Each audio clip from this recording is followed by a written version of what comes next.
Hello दोस्तों। उम्मीद है सब बखैर आफियत से होंगे। चलिए आज हम लोग देखते हैं कि structure of neuron. Very important topic है ये कि स्ट्रक्चर ऑफ न्यूरॉन, आखिर ये न्यूरॉन होता क्या है, थोड़ा सा इसके बारे में हम लोग थोड़ा सा जान लेते हैं। ये जो न्यूरॉन है present in our nervous system, nervous system में प्रेजेंट होता है। ये किस में प्रेजेंट होता है? Nervous system. जैसे बहुत सारा सिस्टम होता है हमारा, सर्कुलेटरी सिस्टम होता है, रिस्पायरेटरी सिस्टम होता है, इसी तरीके से हमारा और एक सिस्टम होता है नर्वस सिस्टम। अगर इसका स्पेसिफिक काम देखा जाए नर्वस सिस्टम का, तो ये ट्रांसमिशन ऑफ इम्पल्स का ट्रांसमिशन करता है। तो ये जो हमारा न्यूरॉन है ये present in our nervous system, हमारे नर्वस सिस्टम में प्रेजेंट होता है। अच्छा, neurons are the structural and functional unit of nervous system. ये क्या होता है कि न्यूरॉन्स जो होते हैं आर द स्ट्रक्चरल, मतलब अगर न्यूरॉन्स को कंबाइंड करते हैं तो एक स्ट्रक्चर मिलता है हमको। और ये फंक्शनल यूनिट है किसका? नर्वस सिस्टम का। मतलब नर्वस सिस्टम को बनाने में किसका हाथ है? न्यूरॉन्स का। ये जो न्यूरॉन्स स्ट्रक्चर प्रोवाइड करता है किसको? हमारे नर्वस सिस्टम को। और ये फंक्शनल यूनिट है किसका? जैसे हमारा cell functional unit of our, हमारे शरीर का क्या है? फंक्शनल यूनिट है। कहा जाता है कि cell is the building block of our body. इसी तरीके से neurons are the functional unit of the nervous system. समझ आ रहा है ये? तो न्यूरॉन्स आर दी स्ट्रक्चरल, कहने का मतलब कि उसे स्ट्रक्चर प्रोवाइड करता है, and functional unit of nervous system. चलिए यहाँ तक कंप्लीट। न्यूरॉन्स या फिर nerve cell is the largest cell in our body. Very important. ये इंपॉर्टेंट इसलिए हो जाता है, एग्ज़ाम पॉइंट ऑफ व्यू से भी इम्पॉर्टेंट हो जाता है ये, कि न्यूरॉन पूछ देगा विच ऑफ द फॉलोइंग या फिर which cell in our body is the largest cell, तो वो न्यूरॉन होता है या फिर सेल बॉडी, नर्व सेल। तो न्यूरॉन्स या फिर nerve cell is the largest cell in our body, हमारे शरीर का सबसे बड़ा सेल होता है। चलिए अगर दूसरा पॉइंट देखते हैं तो इट कैरीज, ये क्या कैरी करता है? Messages in the form of electrical signals. Electrical signals के फॉर्म में ये मैसेजेस को कैरी करता है। किसके फॉर्म में? Electrical signals. Very important. Electrical signals जिसको हम कहते हैं नर्व इम्पल्स, क्या कहते हैं उसको? हम नर्व इम्पल्स कहते हैं कि नहीं? तो it carries messages in the form of electrical signals called nerve impulse. अच्छा, इट कंपोज्ड ऑफ 3 कंपोनेंट्स। इसके पास क्या होता है? 3 कंपोनेंट्स होते हैं, 3 कंपोनेंट्स इस सेल के पास होते हैं मेनली। वैसे तो इनसाइड में बहुत सारे कंपोनेंट्स होते हैं, लेकिन मेनली 3 कंपोनेंट्स होते हैं, जिसको हम कहते हैं सेल बॉडी या फिर सोमा, इसको साइटोन भी कहते हैं।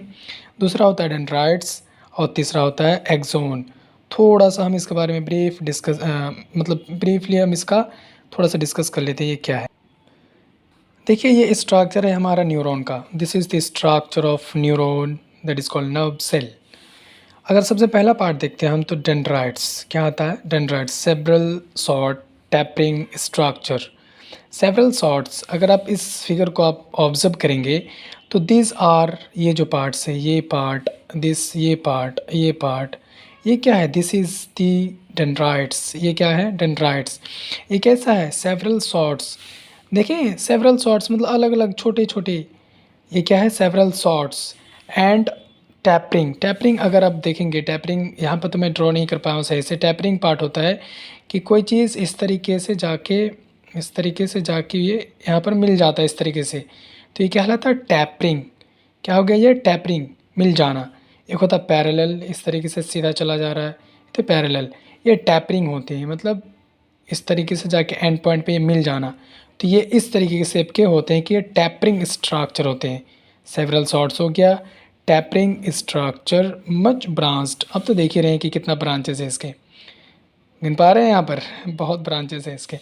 तो यहाँ पर क्या होता है? मच ब्रांच्ड, ये ब्रांच्ड होते हैं। क्या होते हैं? Branched. Stretching out from the cell body, ये हमारा सेल बॉडी है। This is the cell body, तो सेल बॉडी से ना लिखा हुआ, दिस इज़, ये निकला हुआ है क्या हमारा? डेंड्राइट्स। तो वही चीज़ कह रहा है कि मच ब्रांच्ड, बहुत ज़्यादा ब्रांच्ड होते हैं। स्ट्रेचिंग आउट, निकला हुआ होते हैं। From cell body, cell body से, ऑफ द न्यूरॉन, न्यूरॉन के सेल बॉडी से, सेल बॉडीज जिसको हम क्या कहते हैं? साइटोन। इस साइटोन से निकला हुआ होता है हमारा क्या? डेंड्राइट्स। अच्छा, अगर फंक्शन की बात करें तो what is the function of the dendrites? तो हम कहेंगे कि इट रिसीव्स, क्या करता है ये? रिसीव करता है, लेता स्टिमुलाई। स्टिमुलाई कहते हैं एक तरीके का स्टिमुलेशन फ्रॉम रिसेप्टर सेल से। स्टिमुलस जैसे मान लीजिए कि ठंड बढ़ रही है, तो ये ठंड जो हुआ हमारे बॉडी को पता चल जाता है, तो दिस इज़, ये ठंड is the stimulus for our body, हमारे बॉडी के लिए क्या है? ये स्टिमुलस है। तो it receives stimuli from receptor cells. हमारे बॉडी में कितने सेंस ऑर्गन्स होते हैं? 5 सेंस ऑर्गन्स। क्या क्या? जो नोज़ होते हैं, टंग होते हैं, स्किन होते हैं, एयर होते हैं, ठीक है। तो ये हमारे बॉडी पार्ट्स का सेंस ऑर्गन्स है, मतलब सेंस ऑर्गन, सेंस करने वाला ऑर्गन। तो उस रिसेप्टर सेल्स, हमारा जो ये जो हमारा जो न्यूरॉन है, ये हमारे बॉडी पार्ट्स में जाल की तरह फैला हुआ है। It is in the form of network, हमारे पूरे बॉडी में फैला हुआ है, ठीक है। तो it receive stimuli from the receptor cells. तो हमारे रिसेप्टर सेल्स में भी होंगे, जैसे नाक में हो गया तो हमारे नाक में भी हमारे ये हो गया, एक्सोन होगा। तो वहाँ से क्या करेगा? स्टिमुलस रिसीव करेगा। जैसे मान लीजिए कोई बहुत खुशबूदार खाना बन रहा है या फिर बहुत ज़्यादा टेस्टी खाना बन रहा है, तो हमको खुशबू मिल जाता है ना। तो कैसे हम पता करते हैं? तो this is all because of the हमारा न्यूरॉन्स की वजह से, कि हमारे जो नाक में न्यूरॉन्स होते हैं वो फिर रिसीव करते हैं उस टेस्ट को, और फिर हमें हमारे ब्रेन को भेजकर फिर हमें अल्टीमेटली पता चलता है कि अच्छा, आज बहुत मज़ेदार खाना बन रहा है, ठीक है। तो this is all about dendrites. It receives stimuli from the receptor cell and transmit to the cell body. भाई यहाँ से रिसीव करा, रिसीव करने के बाद कहाँ भेजेगा? ये हमारे सेल बॉडी को ट्रांसमिट कर देता, भेज देता है। भाई इसका काम ख़त्म। उनको वो बोल रहा है कि भाई मेरा काम ख़त्म, अब हमने जो मेरा काम था ट्रांसमिशन ऑफ स्टिमुलस, हमने भेज दिया किसको? सेल बॉडी को। अब अगर बात करते हैं तो सेल बॉडी का काम बढ़ जाता है। तो सेल बॉडी इनक्लोज्ड स्ट्रक्चर, ये क्या होता है? इनक्लोज्ड स्ट्रक्चर, आप देख रहे हैं इनक्लोज्ड है, पूरा इनक्लोज्ड स्ट्रक्चर है। यहाँ से इनक्लोज्ड स्ट्रक्चर क्या कहते हैं इसको हम? Cell body enclosed structure containing nucleus and cytoplasm. इसमें क्या होता है? ये न्यूक्लियस देख रहे हैं आप, दिस इज़ द न्यूक्लियस, और ये साइटोप्लाज्म चारों तरफ से होते हैं, ठीक है। This is cytoplasm. Around nucleus क्या होता है? न्यूक्लियस के around there are granules called Nissl's granules. Nucleus के चारों तरफ अगर हम इसको थोड़ा सा जूम आउट करके देखें तो दिख रहे हैं आप, निसल्स ग्रैन्यूल्स न्यूक्लियस के चारों तरफ होते हैं। देखिए थोड़ा सा जूम करके हम दिखा रहे हैं कि ये निसल्स ग्रैन्यूल्स होते हैं, न्यूक्लियस को घेरा हुआ है। तो दीज आर क्या होते हैं? ये निसल्स ग्रैन्यूल्स कहते हैं इसको, निसल्स ग्रैन्यूल्स। इसके बारे में हम देखते हैं कि Nissl's granules help in synthesis of protein. भाई इनका काम कुछ नहीं होता है, प्रोटीन बनाने का होता है। Very very easy. Nissl's granules जो हमने देखा उस फिगर में, help in synthesis of protein, protein synthesis करने में मदद करता है। अच्छा, ये कुछ नहीं होता है। निसल्स ग्रैन्यूल्स जो बोल रहा है ना, ग्रैन्यूल्स समझते हैं ना, ग्रेन्स, ग्रैन्यूल्स। तो ये ग्रैन्यूल्स होता है। ये ग्रैन्यूल्स किसका कंपोज्ड होता है? Endoplasmic reticulum with ribosomes. Endoplasmic reticulum with ribosomes, ये जो ग्रैन्यूल्स है, हम इसको क्या कह रहे हैं? Endoplasmic reticulum. अल्टीमेटली क्या बता रहा है कि नहीं भाई, हम एंडोप्लाज्मिक रेटिकुलम है, और एंडोप्लाज्मिक रेटिकुलम में क्या होते हैं? उसका सरफेस में राइबोसोम्स होते हैं। तो जो रफ एंडोप्लाज्मिक रेटिकुलम होते हैं वो हेल्प करते हैं क्या करने में? Protein synthesis.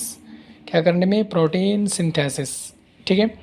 अच्छा, it receives stimulus from dendrite. हमने पीछे भी बताया कि डेंड्राइट से ये स्टिमुलस रिसीव करता है एंड ट्रांसमिट टू एक्सोन, और ये एक्सोन में ट्रांसमिट कर देता है। एक्सोन को ये ट्रांसमिट कर देता है, एक्सोन। अगर एक्सोन को हम देखें तो एक्सोन को देख, दिस पार्ट, ये जो पार्ट है हमारा, यहाँ से लेके पूरा part, this is all about axon. This is all about क्या है? ये एक्सोन है, समझ आ रहा है ना? Axon. This is the longest part of the neuron. Neuron का सबसे लंबा पार्ट होता है एक्सोन। ठीक है, तो हमने क्या देखा कि it receives stimulus from dendrite. Dendrite से जो सेल बॉडी है हमारा रिसीव करता है stimulus and transmit to the axon, और एक्सोन को ट्रांसमिट कर देता है। अब जो हमारा थर्ड पार्ट बचता है वो है क्या, एक्सोन, जो लार्जेस्ट पार्ट है ये। तो largest part of the neuron, axon is the largest part of the neuron. This is very important, आप इसे भी मार्क कर लें कि लार्जेस्ट पार्ट ऑफ न्यूरॉन क्या होते हैं, एक्सोन। अच्छा, single elongated fibre arising from the one side of the साइटोन। साइटोन या फिर सोमा, वो ये सेल बॉडी, एक सिंगल इलोंगेटेड फाइबर अराइज होते हैं कहाँ से, from the one side of the साइटोन। साइटोन के एक साइड से, साइटोन के एक साइड से क्या होते हैं, एक इलोंगेटेड फाइबर अराइज होते हैं from one side of the साइटोन। One side of the साइटोन जैसे देखेंगे तो ये क्या है, सेल बॉडी है हमारा। तो ये इलोंगेटेड स्ट्रक्चर दिख रहा है, निकल रहा है यहाँ से, elongated, this is elongated structure. तो ये निकल रहा है कहाँ से, सेल बॉडी से। This is elongated, single elongated fibre, ये सिंगल इलोंगेटेड फाइबर है arising from one side. Point क्या बता रहा है, वन साइड, देख रहे हैं, वन एक ही साइड से निकला हुआ है, तो एक ही साइड से निकलता है, तो वन साइड ऑफ द साइटोन या फिर सोमा, इसको सोमा कहते हैं। तो एक इस जो पार्ट है, ये पार्ट है, इसके एक ही हिस्सा से ये निकल रहा है, तो ये इलोंगेटेड होता है और अराइजिंग फ्रॉम वन पार्ट। ठीक है, तो क्या होता है, longest part of the neuron, neuron का सबसे लंबा पार्ट होता है, सिंगल होता है, इलोंगेटेड फाइबर होता है arising from one side of the साइटोन। ठीक है, अच्छा, इसका काम क्या होता है, फंक्शन, तो it conducts impulses away from the साइटोन। साइटोन से इम्पल्सेस को आगे बढ़ाता, लेके जाता। जैसे हमने देखा कि डेंड्राइट से स्टिमुलस रिसीव हुआ, रिसेप्टर सेल से डेंड्राइट्स ने स्टिमुलस लिया, उस स्टिमुलस को फिर कहाँ तक पहुँचाया, सेल बॉडी में, और सेल बॉडी से फिर कहाँ, डेंड्राइट एक्सोन तक पहुँच गया। तो it conducts impulses away from the साइटोन, साइटोन से दूर, अवे फ्रॉम द साइटोन। अच्छा, एक्सोन एंडिंग और हाईली ब्रांच्ड, एक्सोन एंडिंग जो होते हैं वो हाईली ब्रांच्ड होते हैं। आप देख सकते हैं इसमें ये ब्रांच्ड होते हैं, मैंने तो कम ही बनाया, बहुत ज़्यादा ब्रांच्ड होते हैं। तो एक्सोन क्या होते हैं, बहुत ब्रांच्ड होते हैं। ठीक है, इसको हम क्या कहते हैं, टर्मिनल्स, एक्सोन टर्मिनल। इस पार्ट को हम क्या कहते हैं, एक्सोन टर्मिनल। यहाँ पर अब लिखा भी होगा एक्सोन टर्मिनल। ठीक है, एक्सोन टर्मिनल होते हैं and they form synaptic knob at junction. ये देख रहे हैं, ये क्या है, ये सिनेप्टिक नोब है, लिखा भी होगा बॉटन या सिनेप्टिक नोब।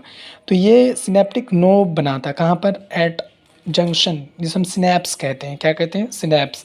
उसका भी आप फिगर देख सकते हैं, सिनेप्स का, ये देख रहे हैं, this is the figure of chemical synapse, this is axon. इसमें क्या होते हैं, ये आपको अगर वेसिकल्स दिखाई दे रहा होगा तो these are neurotransmitters. And ये जो पार्ट होता है, ये बॉट एकदम सोलन स्ट्रक्चर जो होते हैं, ये क्या होता है, सिनेप्टिक नोब होते हैं। क्या होते हैं, सिनेप्टिक नोब। और ये जो आप देख रहे हैं खाली जगह, this is fluid filled space, जिसको हम कहते हैं क्लिफ्ट। क्या कहते हैं इसको, क्लिफ्ट। और ये जो है, ये part this is the dendrite of another neuron. कहने का मतलब कि एक न्यूरॉन इधर से आ रहा है, तो ये हमारा क्या हो गया, एक्सोन का आखिरी पार्ट हो गया, और फिर ये आखिरी पार्ट से फिर शुरू हो रहा है दूसरा न्यूरॉन का डेंड्राइट। ठीक है, डेंड्राइट फिर इस तरीके से कंटिन्यूस वे में इस तरीके से चेंजिंग होते होते हमारा जो इलेक्ट्रिकल इम्पल्स है वो ट्रांसमिट होता है।